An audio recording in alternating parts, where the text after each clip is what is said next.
E já que o programa está falando sobre cinema, eu e a Carol Araújo, a Carol que é cineasta, pesquisadora, nos encontramos aqui no Cine Teatro, que é um espaço que também faz parte da história aqui de Mato Grosso, principalmente quando a gente toca no assunto cinema. Exato. Carol, já começo te perguntando, nos últimos 100 anos do cinema brasileiro, Mato Grosso também teve espaço?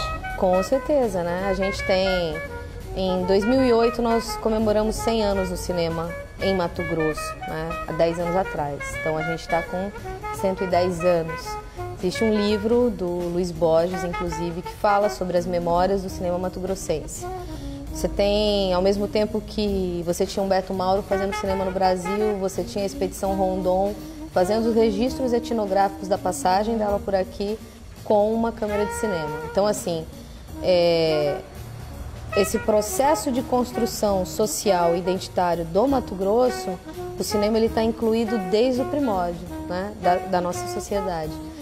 E aqui onde a gente está, o Cine Teatro, ele foi um espaço que na memória da Cuiabania você tem toda a transformação, modernização da cidade perpassando por esse local, nas películas que eram trazidas para cá, nas ações, nos footings que aconteciam nas praças ao redor, entendeu? Que faziam com que a população viesse para o cinema. Os programas de rádio da Voz do Oeste eram feitos aqui, né, com o Alves de Oliveira, por exemplo.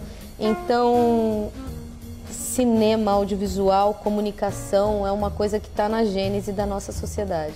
O cinema de Mato Grosso, nesse momento, qual é o momento que a gente vive? Já que temos um longa-metragem do Bruno Bini, que é o Loop, que vai circular nos cinemas brasileiros. Temos a produção de um outro longa, que é a Batalha de Xangri-Lá, vários outros curtas-metragens acontecendo, documentários. Então, que momento é esse que o cinema vive em Mato Grosso atualmente? A gente vive um momento de, eu diria, apogeu, porque assim, do início dos anos, depois da retomada, o início dos anos 2000, a gente tem filmes sendo feitos aqui.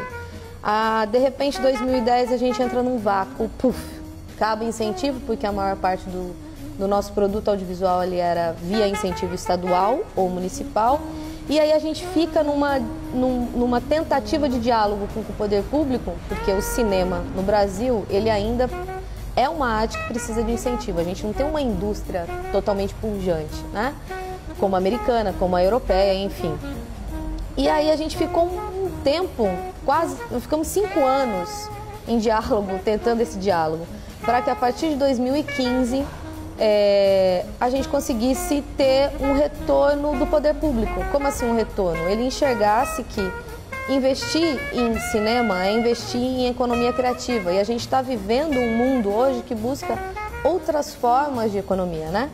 Que sejam brancas, não sejam poluentes. E por que não cultura, cinema, que a gente congrega tantas artes, fotografia, literatura, dança, artes plásticas, você profissionaliza. E tem outro detalhe, né? Não é simplesmente arte, é arte, mas é você pontuar a memória de uma sociedade num determinado espaço-tempo, você fazer esse registro do que era consumido, do que era pensado, do que era sentido, do que era vivido pelas pessoas.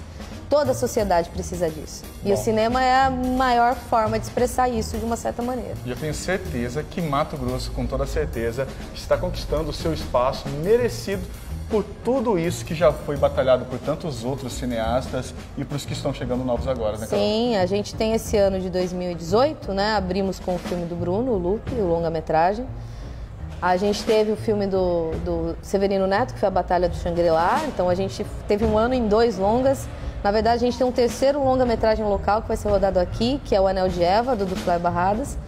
Então, assim, na nossa história recente, nesses últimos 20 anos, nunca a gente teve um ano onde a gente tivesse tantas produções locais acontecendo. Então, isso é um reflexo, primeiro, da evolução da própria cadeia de produção audiovisual que a gente tem, do diálogo com a iniciativa, com o poder público e a iniciativa privada, e que ele ainda tem que ser melhorado, né?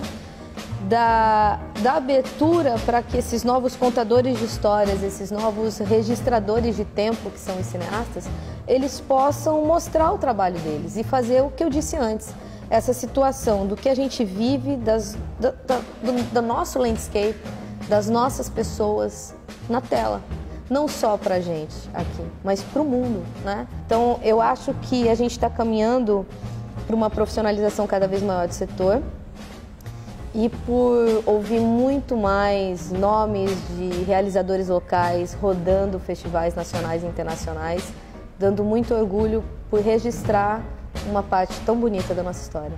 É isso aí, Carol. Eu agradeço por esse bate-papo. Eu que agradeço. E você que está em casa, nesse momento, a gente só tem como encerrar este bate-papo dizendo a seguinte frase: viva o cinema mato-grossense. Viva!